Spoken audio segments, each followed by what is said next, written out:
Hello, I'm David Droger, General Counsel for the Las Vegas Police Protective Association. In this video, I want to talk to you about Tennessee versus Garner and the Nevada statute that codifies the holding in Tennessee versus Garner.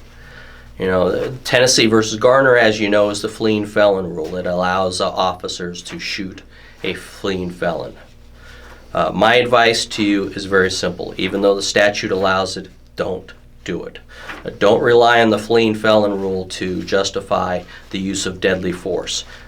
You are going to walk into a hornet's nest. There are political DAs, there's the Department of Justice, there's a whole lot of scrutiny that will come on you if you shoot a person who is a fleeing felon.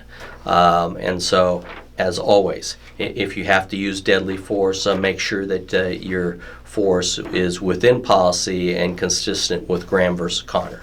So let's talk about this statute. It's NRS 171.1455, and I want to read the statute to you and then break down the elements for you.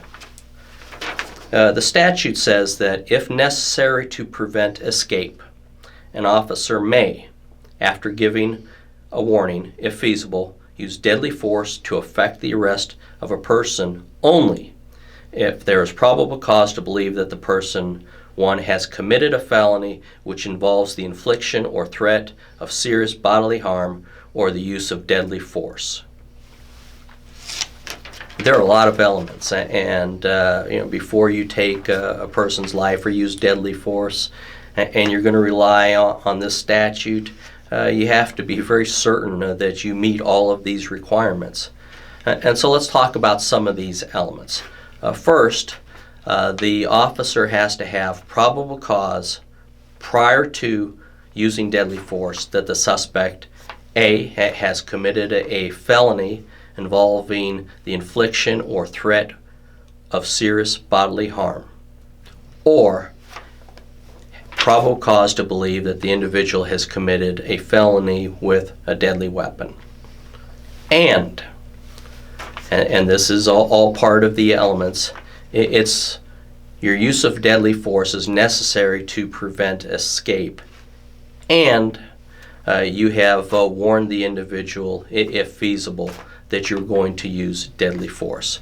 So without discussing each and every one of these elements, you can see that if you rely on this statute to use deadly force, there's a lot of information that you have to make sure that you have because a district attorney, the Department of Justice, the department will scrutinize every element to determine whether your use of deadly force is justifiable.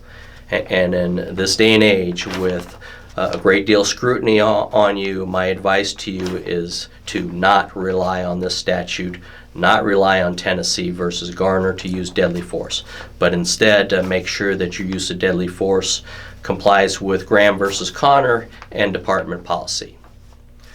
Feel free to contact me at droger@lvppa.com, or in addition, subscribe to our YouTube channel by hitting the subscribe button after this video. Thank you very much for your time, and be safe out there.